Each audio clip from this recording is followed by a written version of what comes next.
Hello, everyone, and welcome back to another Coffee Talk podcast episode. This is the space I like to hang out, chill over a cup of coffee with you, and have discussions on all things from personal growth to metaphysical wormholes that we fall down with the mysteries of the world and life and why we exist. And that's the exact wormhole we're actually going to jump down today.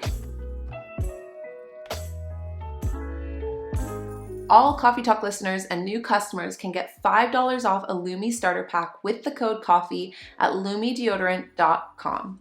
That equates to over 40% off your starter pack when you visit lumedeodorant.com and use that code COFFEE. With best-selling scents like lavender sage, clean tangerine, and fresh alpine, you'll smell better than ever before. And also, you'll smell just like spring.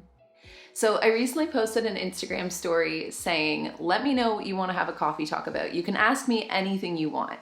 And a question that came in that I found to be super interesting was this: what are your thoughts on destiny, and is there a predefined road for each of us? So that's exactly the conversation we're going to have today, whether or not destiny is real, or at least my take on it. I'd love to hear your opinion. You can jump in now, and just before even hearing any of my own thoughts or my own arguments, which I'm going to argue both sides, let me know what your thoughts are down below, or you can wait and you can hear the argument for both sides and then tell me what you think. So before we can really dive into the idea of whether or not destiny is real, I feel like we should define what we mean when we're discussing the idea or the term destiny. It's very common to interchange the word destiny with things like fate, although there can be a subtle difference. Fate being that no matter what you do, what actions you take, what decisions you make, fate is always going to play out. Fate is the idea that even when we think we have free will, even when we think we're choosing things from our own sense of judgment,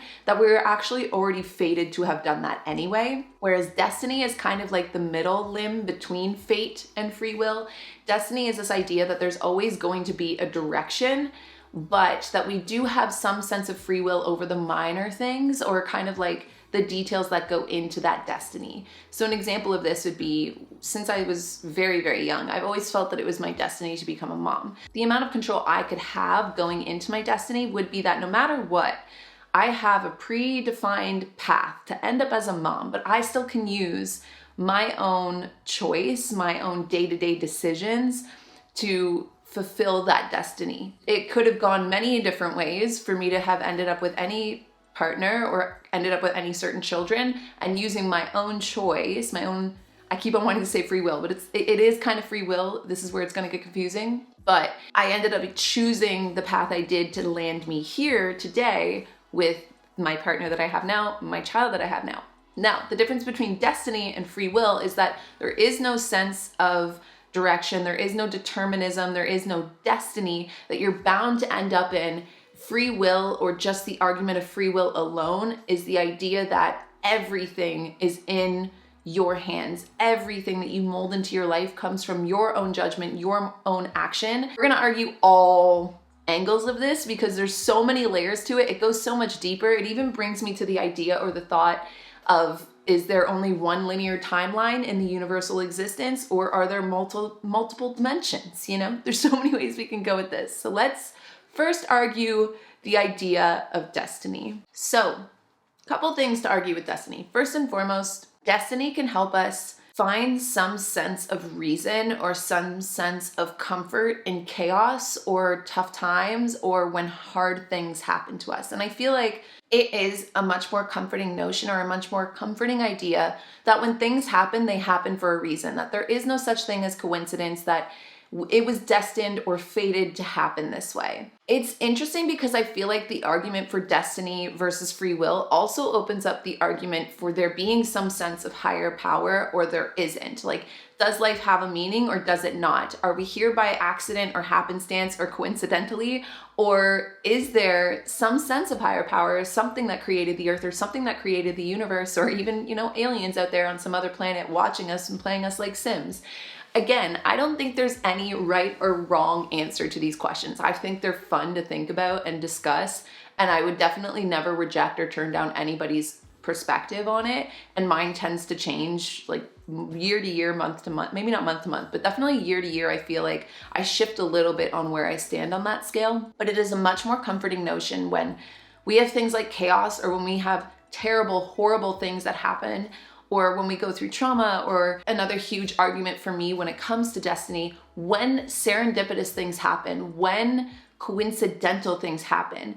I think my strong argument with destiny is that I have experienced this, and maybe not everybody has, but just this idea that serendipitous moments have happened for me, or things that I have seemed to have an intuitive notion, an intuitive knowing, and then watching it play out has led me to definitely hold space for the idea that there could be some sense of higher power, that there could be some sense of destiny. Like I said, ever since I was little, I knew I wanted to be a mom. I knew I was going to be a mom. I've had experiences prior to even being pregnant, feeling like I could communicate, and this is gonna sound, I'm totally outing myself here, but just like feeling like I could communicate with this energy that might have been my future child, and now feeling like I've known my son before. Like, these experiences, I say them kind of blushingly because they're sometimes embarrassing to admit, because people will write you off for saying that. People will say that you're crazy, or, you know, you're making that up in your head, or it's almost like a determinism in itself. Like, I was determined to be a mom, so it just happened. And that could be true. Or maybe that I was sensing just in general that I was gonna have a son, or that I was gonna, you know, be a mom one day, and then connecting with that energy in my own mind's eye.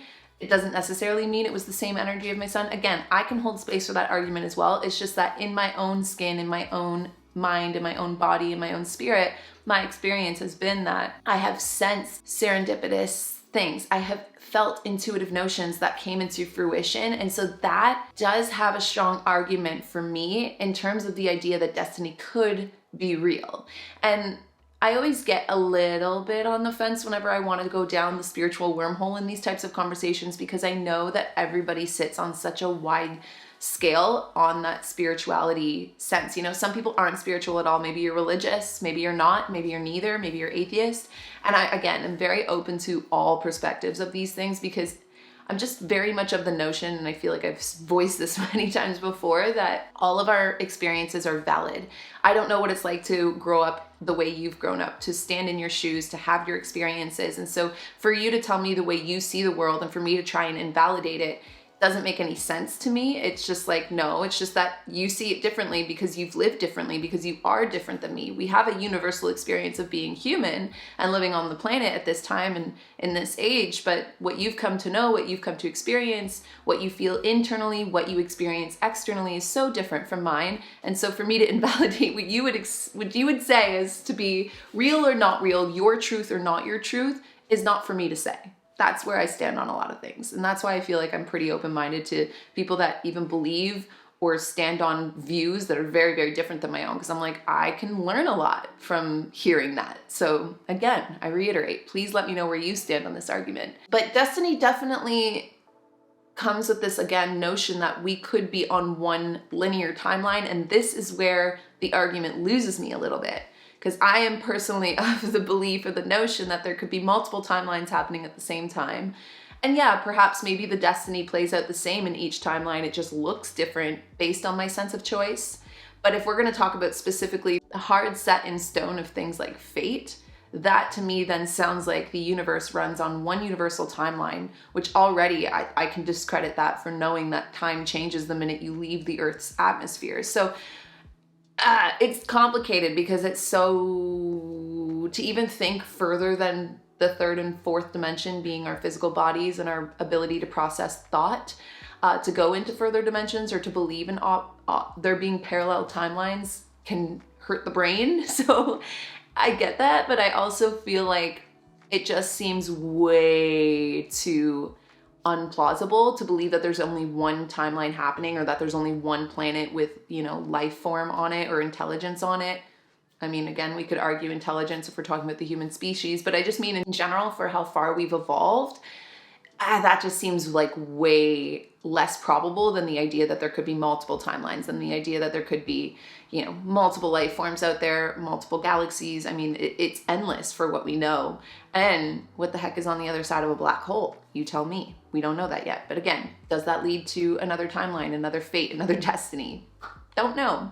I mean, another argument that can go into this as well is the idea or the notion of there being such thing as reincarnation or past lives. Again, people stand on very different places on this topic as well. But I could, again, hold space for the notion or the idea that if you, let's say, have a destiny or have a fate or have a reason that you have incarnated into your body, into this time, this place, these circumstances, maybe you're here to learn a certain lesson. Maybe that's your destiny. And even if you don't, let's say there is a little bit of free will in there and you choose to opt out of growth, of learning that lesson, of reaching your destiny, do you come back again and have to learn that lesson again? I mean, that could be spoken of in so many different ways, from cycles to patterns to maybe it's not necessarily that you specifically have come back through multiple lifetimes, but maybe just in terms of, if we're going to get a little bit more scientific or grounded with it, or try and explain it in a way that could be a little bit more rational. Not that believing the opposite is irrational, but I just mean for what we do know this far, could it be just that your DNA, the chemical buildup, the genetics that embody you, that have created you as a person, your brain, all the way down to your cellular, skin, your everything? Could it be that you carry on the stories of your past ancestors, your parents, the generations that have come before you? And so instead of maybe having singular destiny, we could have cellular destiny. This comes to mind when we talk about healing generational trauma. So for me to be able to shift the destiny that, let's say, my mom may have had, or my mom's mom may have had, by choosing different and changing that destiny, or maybe, let me rephrase that, because that's the argument for free will. If I choose to fulfill the destiny of overcoming the trauma of the generations before me, from my mom to my grandmother to further and further and further, our destiny could be unconscious patterns. Our destiny could be genetic. It could be that based on just, again, who the family line that I was born into, I am destined to suffer from mental health issues, or to have a certain experience or live out a certain lifestyle. And this is interesting for the debate of destiny, because this means more so that destiny is almost like an unconscious autopilot, that if you're unconscious, then maybe perhaps you will have a certain destiny that you can't outrun. But if you become conscious of those destinies, just like how if you become conscious of your generational trauma, you might be able to heal it and shift it. That argument kind of stands on the line a little bit, but it's something to be said for the idea that it's kind of nature versus nurture, or you're born with certain circumstances that you could be destined to fulfill a certain path or walk a certain path. I think too, the last argument for there being a sense of destiny as well is that maybe our destiny isn't, again, so singular, and maybe it's not genetic either. Maybe our destiny is more so like a tapestry where all of our destinies intertwine together. Why are we here? Why does the earth exist? Why did our experience of life and intelligence come to be what it is today? Maybe my destiny is deeply intertwined with your destiny, and we're all playing a part of a certain life mission, and we'll never know until we're on the other side, if there is another side or whatever comes after this, what that really was or why it was. Like, this again comes back to finding comfort in when you lose somebody in your life really early, be it to death, or maybe not even to death. Maybe you lose somebody just because your life goes a completely different way. Or maybe, again, you experience something that was really hard and really difficult, and maybe you're still finding it really hard and difficult, and you ask yourself, why does this happen? The idea or the notion that there could be a bigger life mission, or that you going through that experience, or that person being taken from the planet so early, could play into a specific reason that we won't know until we know. Or until we don't know, which leads me into the argument for free will. Feel free to pause for a sip, because I know we're already pretty deep into this.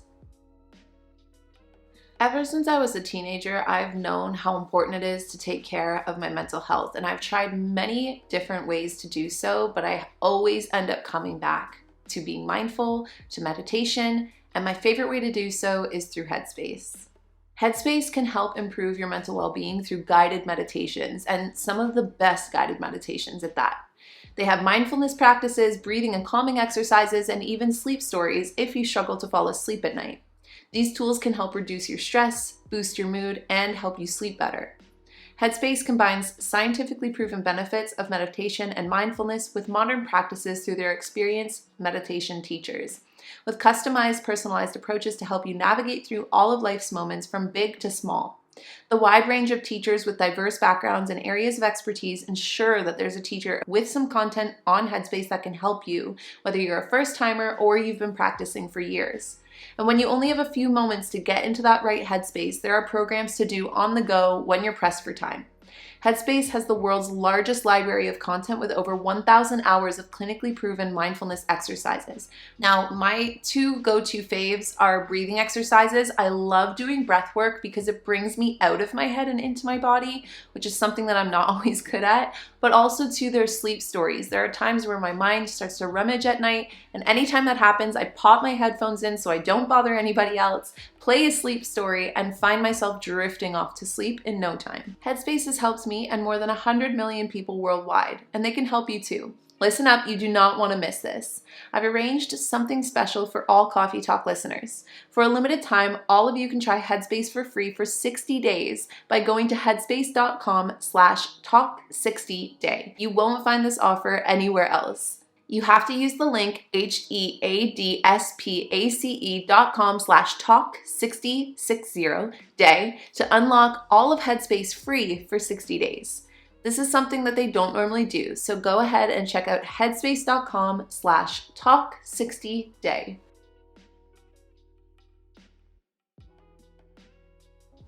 So the argument for free will is basically the argument that we have the ability to shape our own destinies given our conscious behaviors and choices. Our choices and our actions influence the events that play out in our life, from the small little habitual things we do every day to the big decisions like where we want to live, who we want to choose as a partner, if we want to choose a life partner, where we're going to go in terms of our purpose or our business or our careers.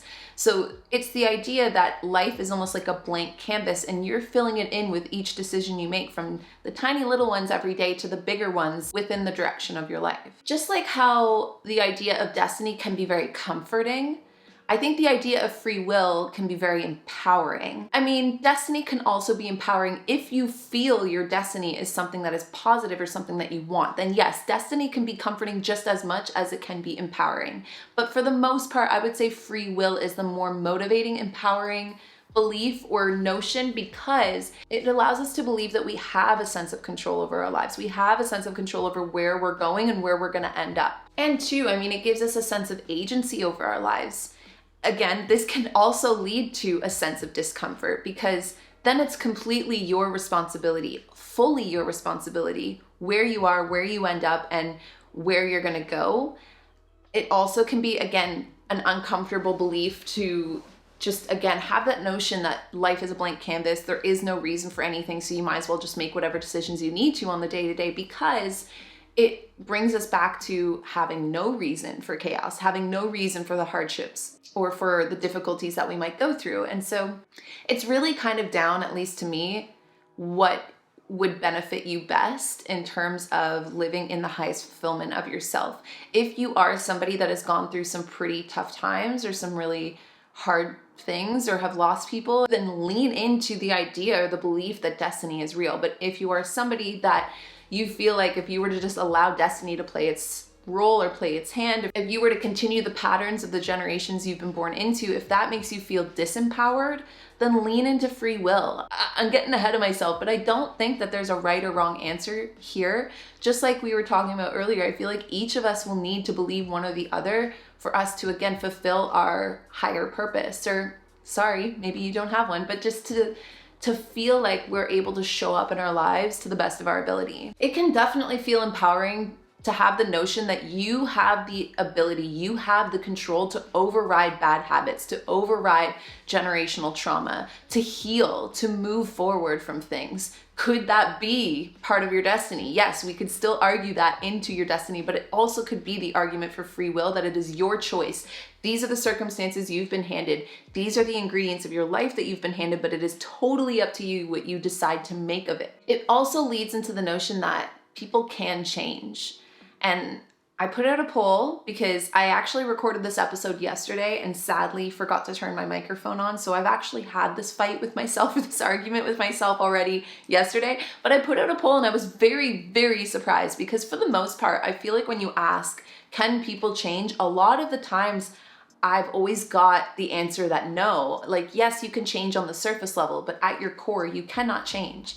And when I asked that question on Kalyn's Coffee Talk YouTube channel, the 90% of you guys said yes, people can change, which to me, again, is almost like an example of this argument of destiny versus free will. If 90% of you believe that people can change, then it seems to me that 90% of you would believe in free will, that we actually can mold and shape our lives, and there is no predetermined destiny that we're supposed to walk towards or end up in. It just comes back to that discomfort again, that life then could be meaningless, or maybe it is meaningless, and we could give it meaning by allowing ourselves to believe or feel into what makes sense for us. But free will kind of begets the question of, are we just here solely to live? Are we just here by accident, by happenstance, and there's really no reason or no meaning to it?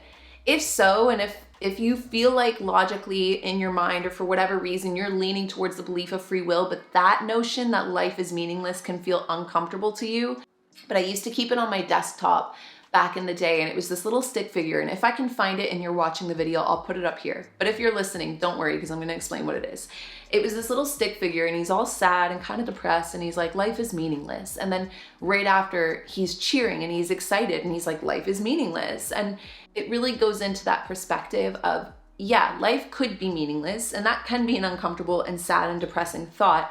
But in the same hand, it can also be a very freeing thought that if life is meaningless, if none of this matters, if you can just, do whatever you want, and at the end of the day, once you're long gone, it's not going to mean anything, then why not liberate yourself to be who you are freely and openly, to speak your truth, to use radical honesty, which has been my challenge of the week. Not that I'm necessarily lying, but maybe that I omit how I'm really feeling, because I don't like confrontation. I'm really challenging myself this week to practice radical honesty. It's been a wild experience.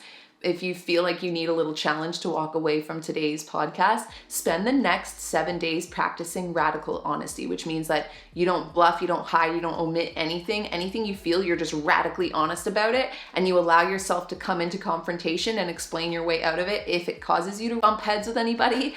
But also, it can be really freeing to allow yourself to be radically honest. But the only thing that I would say, this idea of life is meaningless, even as an exciting thing, could lean into, or the shadow version of that, the shadow self of life being meaningless, is then it gets really iffy or murky when people use that as an excuse to do harm or to do evil things. Something that comes to mind is, if anybody is into true crime, and if you are, I highly recommend Annie Elise, 10 to Life on YouTube. She's been my go-to lately. Lori Vallow is a case that is going through the trial process right now because she fell in love, I guess you could say, with somebody who took religion and reworked it in his own way through narcissism and through, it depends on who you ask, but to me, through some sense of just lost reality, that they were the chosen one, that people, including her own children, her children with her earlier husband and a child that she adopted, that people can be, corrupted by zombies and it's not them anymore, and using that justification for doing harm. It's a really interesting case. If you are into true crime, go check it out, specifically 10 to Life, Annie Elise. She's covering the trials week by week, and she does an amazing job at it. But it's people like that where it makes me feel like the idea of free will, it's also an argument for destiny though, because they truly believe they've done nothing wrong. They truly believe that they are part of the chosen ones of some sense of higher power. And they use this idea of actually, you know what? Come to think of it, it really is a murky argument for destiny, because they've used their own judgment, their own sense of destiny to allow themselves off the hook for feeling any sense of remorse for the harm. And I'm talking pure evil harm that they have done. Coming back though, to free will, it still does allow or encourage the notion of selfishness. If life is meaningless, why be kind? If life is meaningless and none of this matters, why grow? Why challenge yourself? Why be a part of society? Why pour your energy into trying to make the world a better place if it doesn't matter. And you could argue that, well, it makes your life easier if you're a kind person, but at the same time, that is still selfishness. So I think that's, for me, the second argument for free will, aside from not having any reason for chaos and not having any reason for serendipity or for intuitive feelings that tend to come into fruition or manifest themselves in this existence, in this reality. The second being that it leaves you with the notion that if life is meaningless, just live for yourself, just do what you need to do to only better you. And that kind of selfishness, I think, is really crumbling our planet. Crumbling our planet and crumbling our society and crumbling our cultures, crumbling our sense of connection to one another as a species and our sense of connection to everything in the world as energy, everything in the world as consciousness. So it's interesting. There's so many perspectives to look at this at, and if you haven't gathered from everything I've said so far, I really sit somewhere in the middle on this. So, coffee break. The sun is shining, the birds are chirping, the spring air is warm, we're getting warmer too, which means sweat is upon us. And thankfully, Lumi deodorant is here to keep us smelling nice when we need it the most, and where we need it the most. I'm talking your pits, privates, and beyond. Yep, we're going there today. Let's face it, underarms are not the only place that we tend to sweat or have odor. With best-selling scents like lavender sage, clean tangerine, and fresh alpine, you'll smell better than ever before. And also, you'll smell just like spring. They also just launched some new scents, including mint cucumber and soft powder. Sign me up, I'm a big soft powder scent gal, but I have to also say lavender sage has been a personal favorite. Lumi was actually created by an OBGYN who discovered and proved in clinical testing that the vagina is not to blame for day-to-day odor below the belt. And so she developed Lumi, a uniquely formulated pH-balanced deodorant. It's aluminum-free, skin-safe, and it's clinically proven to control odor for up to 72 hours. All Coffee Talk listeners can get $5 off a Lumi starter pack with the code COFFEE at lumideodorant.com. Like I said, I tend to favor the lavender sage, also because it's a 72-hour cream versus a stick deodorant. Now, I love my stick deodorant, and that one is in the tangerine scent. It's my favorite for when I'm working out, but in terms of getting ready for the whole day at large, all the way through into the night, I use my lavender sage cream everywhere you could possibly think to sweat or smell, and I'm still smelling just like lavender sage by the end of the day. Lumi starter pack is perfect if you are a new customer because it comes with a solid stick deodorant, comes with the cream tube deodorant that I was just talking about, and 2 free products of your choice. So some examples would be the mini body wash or the deodorant wipes, which are also amazing and easy to throw in your purse or bag if you are venturing out for the day. Plus, there is free shipping. All Coffee Talk listeners and new customers can get $5 off a Lumi starter pack with the code COFFEE at lumideodorant.com. That equates to over 40% off your starter pack when you visit lumideodorant.com and use that code COFFEE. There has been one common thread through a lot of the Coffee Talks recently, and in general, I've noticed it to be a common thread for even just this chapter of my life. Let me know if it relates to you too, but it's this idea of balance. I think there are so many arguments right now, but also so many different themes going on the planet where there are 2 sides of something and these 2 sides are like fighting each other. And it's so interesting because I don't know if it's just that naturally one of the traits that I tend to kind of carry forth in my life is this sense of diplomacy, like this idea that even if I personally believe something or have personally experienced something, I can still see the other side, or I can still see different views and hold space for different views and not invalidate different views. Because again, I feel like it does come back, at least for me, to this sense of balance, that there's this gradient scale. And maybe it's not even one side versus the other being, one-dimensional. Scales can go up, down, side to side, and even on angles. Right and wrong. And there can be wrongs that you have to do, but it leads you to doing the right thing, or wrongs that you do that are just wrong. And there can be right things that are wrong, specifically radical honesty. Maybe you have to be radically honest and it hurts someone's feelings, but you still did the right thing even though it came out with a wrong end game. But then there's also right, where you did the right thing and it led you to the right outcome. That's a really bad example or a really poor example, but just again, that there are lots of different ways to lean on these scales. And it's all about finding balance. And what balance looks like, again, to me, is going to look very different for what balance looks like to you. Another example of this, and this one can get a little iffy too, because I know that this is a very hot topic and can be a very sensitive topic. What my belief system is and my spirituality, I believe that we can integrate both masculine and feminine energies into our core. Does that mean that what that looks like for me will be the same for another person? No. Usually for me, that means that I definitely tend to lean further into my feminine, but it doesn't mean that I don't operate in more masculine traits at certain times, specifically when I'm working or I'm working out or I need to defend myself or, I need to do my taxes. That leads me into leaning into my masculine, and then I can go back into my feminine. But for the most part, there are both of these energies. I do believe them both to exist. I think there are many different ways to talk about them, or many different words we could use to describe those energies. Yin yang, light dark, it all goes on that scale, right? But balance is the answer. And I think that that's still the case even here for this discussion of destiny and predetermination versus free will and life having no sense of direction at all, or sense of determination at all, that it's just this giant mystery question mark. And balance is finding where you want to sit on that scale that allows you, again, to show up in your world or show up in your life in the way that allows you to make the most sense and make a sense of meaning out of your life. So for me, I have had experiences where I feel like I've fulfilled certain destinies, that I've had certain intuitive notions or felt a certain connection to something much, much bigger than myself.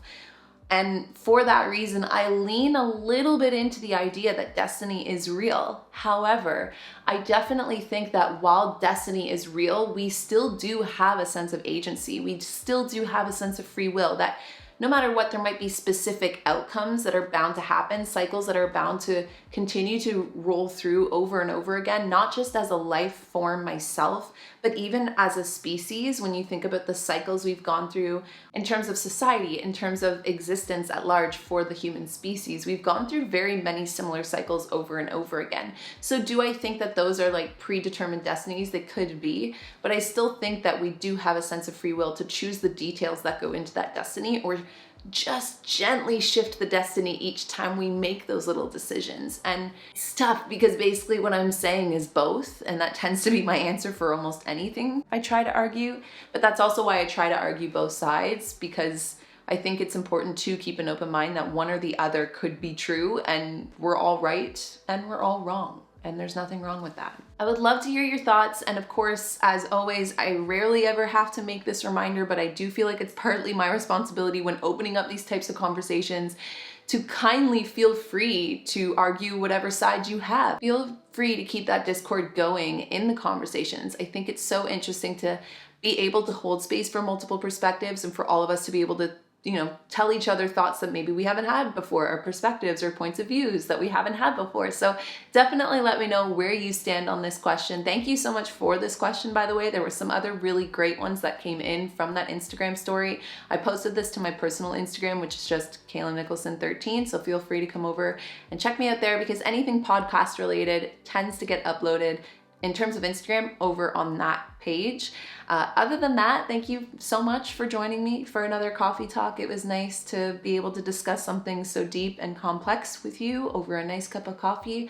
Maybe you were walking, maybe you were driving, let me know. Hopefully it's given you some food for thought. Maybe you can bring this conversations to your loved ones or your friends or whoever you're gonna see today and ask them, do you believe in destiny or do you believe in free will? Do you think people can change, or do we stay the same at our core? And I invite you to keep exploring the answers that make the most sense to you and that allow you to find the right path to live a life that feels right, that brings you peace, that makes you feel fulfilled, and allow other people to do the same.